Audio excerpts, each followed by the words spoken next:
बांकीपुर विधानसभा उपचुनाव के परिणाम की चर्चा सुर्खियों में बनी हुई है। उपचुनाव के परिणाम को लेकर लोगों के मन में अलग अलग सवाल उठ रहे हैं। जानकारों का मानना है कि ये चुनाव परिणाम केवल लोकल स्तर पर मायने रखता है।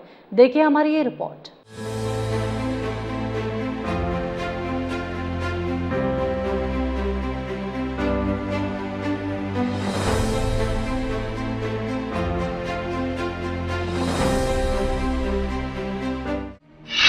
बांकीपुर एक परिणाम पूरे राज्य के लिए नहीं।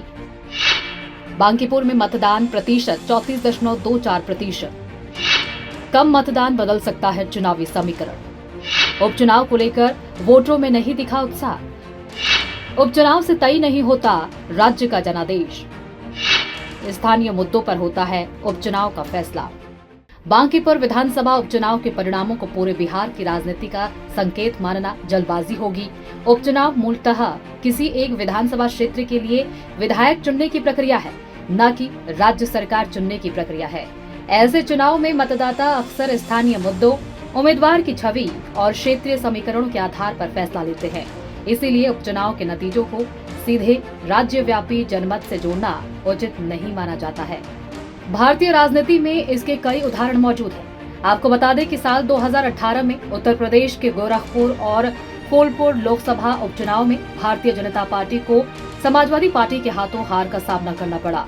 उस समय इन परिणामों को बीजेपी के खिलाफ बड़े राजनीतिक संकेत के रूप में देखा गया, लेकिन इसके बाद साल 2019 के लोकसभा चुनाव और 2022 के उत्तर प्रदेश विधानसभा चुनाव में बीजेपी ने प्रभावशाली जीत दर्ज की।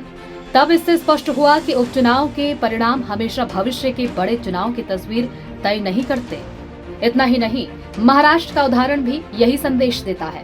साल 2023 में कस्बा पेठ विधानसभा उपचुनाव में बीजेपी अपनी परंपरागत मजबूत सीट हार गई थी, लेकिन 2024 के महाराष्ट्र विधानसभा चुनाव में बीजेपी ने ये सीट फिर से जीत ली और बीजेपी के नेतृत्व वाले एनडीए ने 232 सीटों के साथ प्रचंड बहुमत हासिल किया।